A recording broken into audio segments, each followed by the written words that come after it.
एक और कमेंट है, नरेश मलिक साहब लिखते हैं कि मेरे पिता का जन्म 1927 का था और वो बताते हैं कि पहले गोहाना में हत्थे होते थे और वहाँ बहुत गायें काटी जाती थी, मतलब गऊ माता की हानि होती थी, इसलिए गऊ प्लस हानि और बन गया गोहानी और गोहानी से हो गया गोहाना।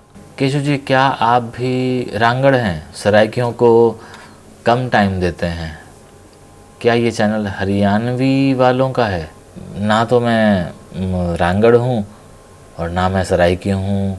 नाज़म शहजाद पता नहीं क्यों खफा हैं, जो लिखते हैं कि मुल्तानी सराइकी चोर हैं, सारा कुछ जटकी झंगोची का कॉपी करते हैं। राजीव शर्मा जी कहते हैं कि कैथल के बैजा पहलवान के बारे में बताएं। इनकी कुश्ती गामा के बाद अजीज़ बख्श के साथ हुई थी कैथल में। इनकी मनियादी 1 साल पहले की गई थी जिसमें बैजा पहलवान जीते थे। इसके बारे में खोज खबर करके बताइएगा, धन्यवाद। यार ये वाली चीज़ तो मैं भी जानना चाहता हूँ। मेरी 5 भूआहन सीताबाई, लक्ष्मीबाई, मायावती, कृष्णावंती, कौशल्या, कोई मैं ज्ञाना दा भिरा या बहन मेरे परिवार या उन्हों के बारे कुछ भी जानकारी रखेंदा होवे तो साकू दसना। और मेरा ये वीडियो पढ़ने का, कमेंट पढ़ने का रीज़न ये भी था कि इसमें जो नाम है ना, ये नाम आजकल कोई नहीं रखता।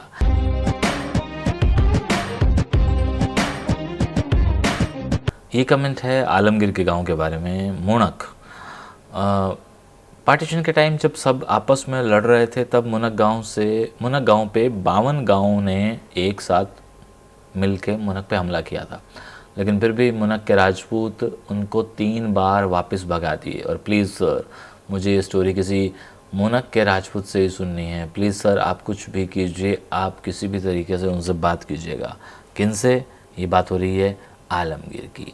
और वो लिखते हैं कि पार्टीशन के बाद मुनक का रांगड़ वापस आया था। मुनक में उसकी अपनी हवेली में वो जब गया तो हवेली वालों, किसी और को वो हवेली अलॉट कर दी गई थी, तो उस रांगड़ को उसने बोला कि ये हवेली हमारी है और इसमें मैंने ख़जाना छुपा रखा है।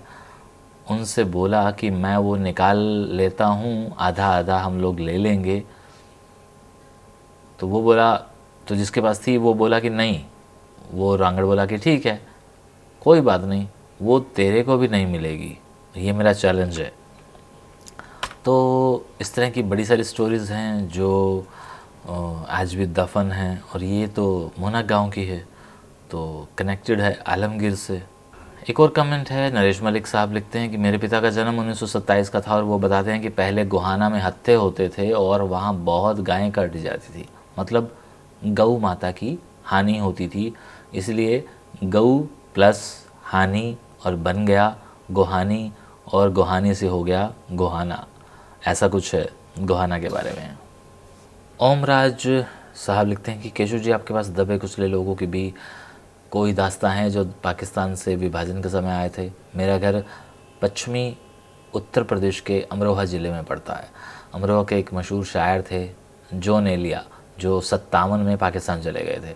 मेरी बुआ ने मुझे बताया कि हमारे दादा के यहाँ जूता बनाने वाले कारीगर जूता बनाते थे। 1947 में 2 बंदे दादाजी की दुकान पर आए और कहने लगे, हमें जूता बनाने का काम आता है, आप हमें काम दीजिए। और मेरे दादाजी ने उनको अपने यहाँ काम दे दिया और जगह भी दे दी। वो पाकिस्तान के रहने वाले थे, उनका नाम गोपी और चंदी था। ये कहानी सुनकर रोंगटे खड़े हो गए। मेरे सास ससुर को जब मैंने पूछा तो वो बताते थे कि बंटवारे के बाद वो भी 6 महीने के बाद वो भी एक दूसरे को मिले। कहते हैं कि 3 दिन तुड़ी वाले कमरे में सांस रोककर बंद पड़े रहे। सुनकर ही आंखें गीली हो जाती हैं।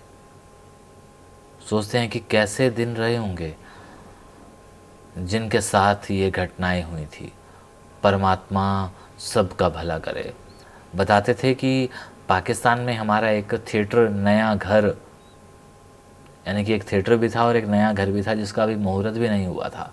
एक ईंटों का भट्ठा भी था। वो राने पट्टी कृष्णा गली में रहते थे। मुझे ये नहीं पता कि वो राने पट्टी कहाँ है। नाज़म शहजाद पता नहीं क्यों खफा हैं, जो लिखते हैं कि मुल्तानी सराइकी चोर हैं, सारा कुछ जटकी झंगोची का कॉपी करते हैं और फिर उसको सराइकी का नाम दे डालते हैं। और सराइकी लफ्ज़ है ही फेक, इट्स लेंदी पंजाबी। नाजिम शहजाद तो मेरे को लगता है कि पाकिस्तान से ही हैं, फिर पता नहीं ये क्यों।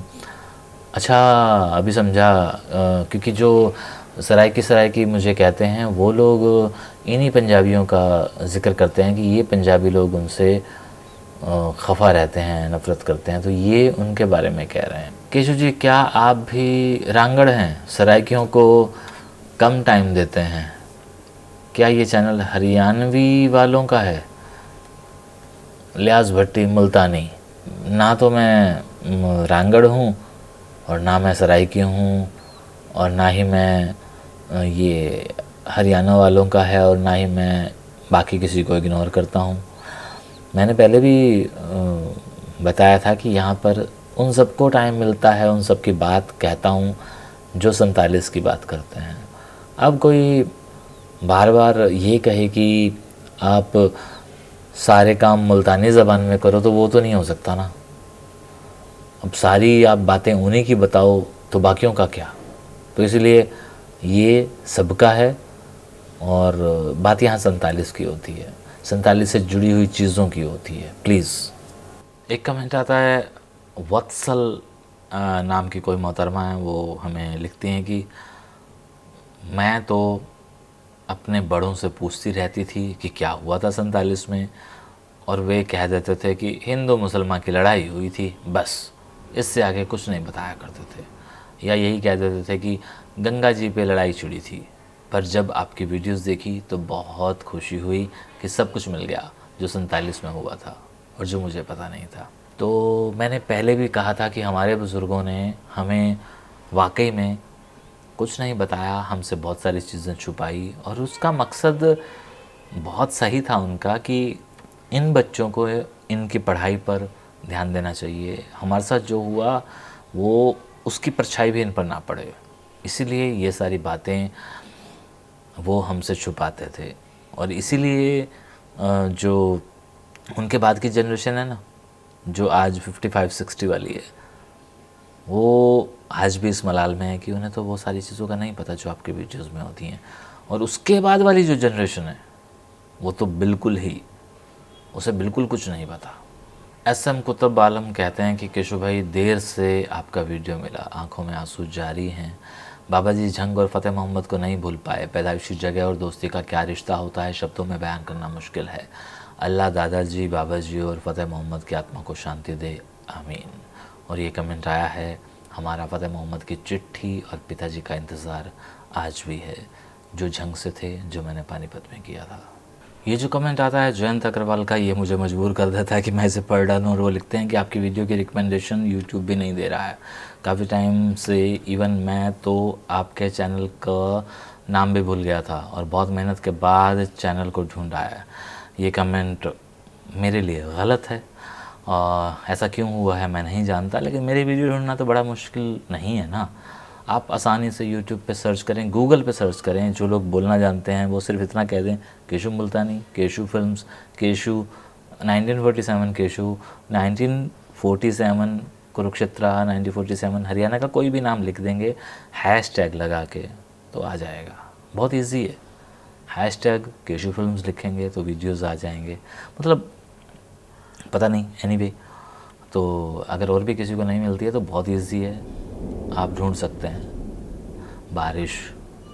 एक ये वाला कमेंट आया है असलम खान मंच का, केशु भाई हेलो, आप मुझे भाई की तरह प्यारे हो, आपकी बातें आपकी तरह स्वीट हैं। जब आप इतनी मेहनत करके वीडियोस अपलोड करते हो तो कितनी मेहनत आपको करनी होती है। पुराने लोगों से बातें करके, उनकी वीडियोस अपलोड करके हम सब लोगों को सुकून देते हो। कब पुराने लोग आपकी वीडियोस देखते हैं तो उनको भी सुकून महसूस होता है। God bless you. शुक्रिया। मेरे लिए अपने दिल से ऐसी ऐसी बातें जब आप लोग उजागर करते हैं, जब आप ऐसी बातें करते हैं तो मुझे भी खुशी होती है कि कोई हमारे बारे में भी सोचता है। राजीव शर्मा जी कहते हैं कि कैथल के बैजा पहलवान के बारे में बताएं। इनकी कुश्ती गामा के बाद अजीज़ बख्श के साथ हुई थी कैथल में। इनकी मनियादी 1 साल पहले की गई थी जिसमें बैजा पहलवान जीते थे। इसके बारे में खोज खबर करके बताइएगा। धन्यवाद। यार ये वाली चीज़ तो मैं भी जानना चाहता हूँ, क्योंकि यार ये बहुत एक्साइटेड हो गया हूँ ये वाला कमेंट सुन के कि ऐसा भी कुछ हुआ था क्या कैथल में। अगर हुआ था तो कोई तो बताए कैथल का शख्स, फिर जाके खोज खबर हम भी लगाएंगे। राकेश कुमार जी कहते हैं कि बीजी ज्ञानमंती दियाँ गल्लां सुन के मन बड़ा खुश होया है। मेरे पिताजी केसरदास डंग पुत्र श्री दयाल चंद डंग मिंगियाना पिंड दे ਹਨ। अपने पिताजी ਦੇ ਪਿੰਡ ਦੇ ਬਾਰੇ ਜਾਣਕਾਰੀ ਪ੍ਰਾਪਤ ਕਰ ਅੱਜ ਬੜਾ ਸਕੂਨ ਮਿਲਿਆ। ਮੇਰੇ ਪਿਤਾ ਜੀ 4 ਭਰਾ ਹਨ, ਬੁੱਢਾ ਰਾਮ ਡੰਗ, ਚੌਧਰੀ ਰਾਮ ਡੰਗ, ਮਾਲਾ ਰਾਮ ਡੰਗ ਤੇ ਚੌਥੇ ਨੰਬਰ ਦੇ ਮੇਰੇ ਪਿਤਾ ਜੀ ਹਨ। ਮੇਰੀ 5 ਭੂਆ ਹਨ, सीताबाई, लक्ष्मीबाई, मायावती, कृष्णावंती, कौशल्या। कोई मिंगियाना का भिरा या भैन मेरे परिवार या उन्होंने बारे कुछ भी जानकारी रखेंदा होवे तो साकू दसना। और मेरा ये वीडियो पढ़ने का, कमेंट पढ़ने का रीज़न ये भी था कि इसमें जो नाम है ना, ये नाम आजकल कोई नहीं रखता, ये सारे नाम अब खो गए हैं। शुक्रिया।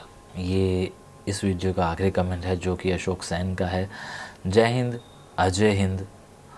अति सुंदर उत्तम जानकारी प्राप्त हुई। केशव जी, नवाबों के साक्षात्कार देखे हैं, मगर हमारे कान ये सुनने के लिए बेताब थे कि इनके श्रीमुख से हमारा भारत महान निकले। आखिर अखंड भारत की नवाब फैमिली जो है, अपना भारत, एक भारत, सर्वश्रेष्ठ भारत। 1947 बंटवारे के बाद भारत के नवाब खानदान पाक चले गए। उनसे तो सुरक्षित साधन संपन्न भारत में रहने वाले नवाब खानदान ही बहुत बढ़िया रहे। इनके श्रीमुख से भारत जैसा देश धरती पर कहीं नहीं, आदि आदि सुनने को बहुत दिल करता है। नवाब परिवार और आपको शुभकामनाएं। मस्त रहें, स्वस्थ रहें। आपका प्रयास सराहनीय है जो नवाबों की जानकारी हासिल करके देश को दिखा रहे हैं। अशोक सेन जी, शुक्रिया। लेकिन आप क्यों किसी से उम्मीद रखते हैं? हमारा भारत श्रेष्ठ है, श्रेष्ठ था और श्रेष्ठ रहेगा। बस किसी के श्रीमुख से क्या सुनना। हम अपने दिल में अपने भारत को जब श्रेष्ठ समझते हैं तो काहे के लिए किसी का वो करना कि कोई कहे। ये तो फिर वही बात हुई ना कि डंडे के ज़ोर पर। तो रहने दीजिए इन सब बातों को और मस्त रहिए, स्वस्थ रहिए, खुश रहिए।